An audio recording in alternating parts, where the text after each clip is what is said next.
All right, let's get right into it. OpenAI, the minds behind ChatGPT, are planning something big, and it involves ads. This single move has the entire tech world asking a huge question.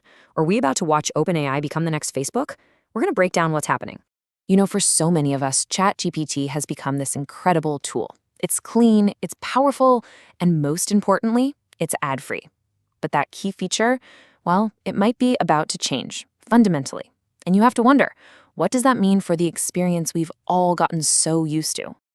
So let's talk about what's really going on with OpenAI and this whole ad thing. This isn't just some small experiment. Nope, this is a huge shift in their strategy, and it really all boils down to one central idea.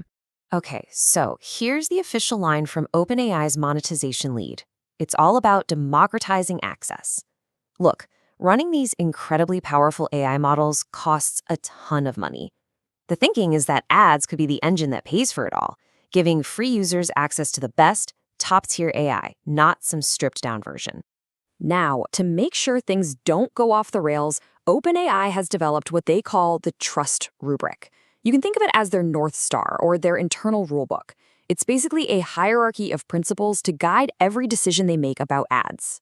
And this is what's so fascinating, the order of those principles. Right at the top, number 1 is user trust.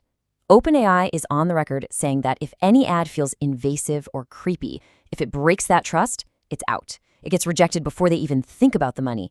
That is a very bold promise to make. And here's how they plan to back that promise up technically. Picture this. You're talking to the smartest librarian on the planet. They give you the perfect answer to your question. Then, as you're walking out of the library, you see an ad on a bulletin board by the door. The librarian has absolutely no clue that ad is even there. That's the idea here. The AI model and the ad system are completely walled off from each other. So, the plan sounds good on paper, right? But as we dig a little deeper, you have to ask yourself, are good intentions really enough? Because, well, history has a pretty stark warning for us on this one. And this is where things get complicated. We've heard these kinds of promises before. A former researcher at OpenAI, Zoe Hitzig, has been very vocal about this, drawing a straight line from what OpenAI is saying now to the early days of another little company you might have heard of, Facebook. And this quote from her really gets to the heart of a concern. Hitzig's argument is that by introducing ads, OpenAI isn't just selling ad space. They're building an economic engine. And that engine is going to create this immense, constant pressure to grow, which could tempt them to bend or even break their own rules, all in the name of revenue. This just illustrates the point perfectly. Take a look at the language. It's almost uncanny. On the left, you've got early Facebook, promising that you have control over your information. And on the right, you've got OpenAI today saying user control is paramount. It sounds so similar, doesn't it? And it's that echo from the past that has so many people worried. Okay, so given all this promise and this historical precedent, what does it actually mean for you and your data? What kind of control is OpenAI actually putting in your hands? OpenAI says they get it. They're not just asking us to blindly trust them. They say they're building a whole suite of tools to put you in the driver's seat when it comes to your data and how you experience these ads. And here's what that toolkit looks like. They're saying you'll be able to see exactly what data is being used to show you ads. You can clear that history whenever you want. You can even tell it, hey, don't personalize ads for sensitive topics. And if you want to go all the way, you can just turn personalization off completely.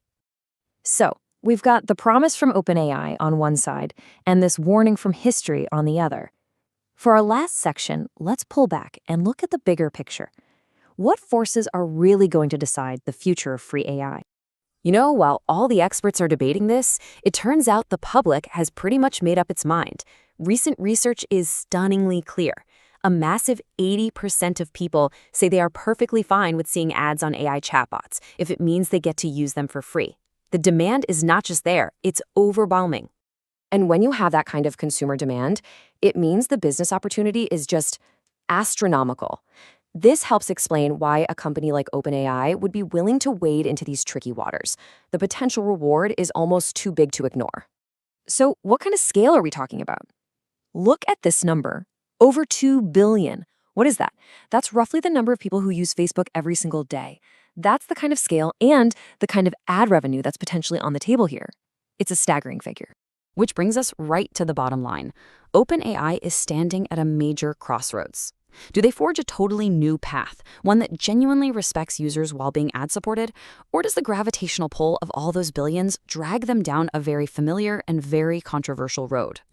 And I guess in the end, it really comes down to this one question for all of us. What is the right price for free AI?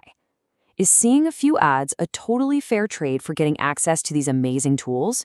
Or are we about to walk right into a trap we've seen before, where our attention becomes the product? The answer to that is probably going to define the next chapter of the internet.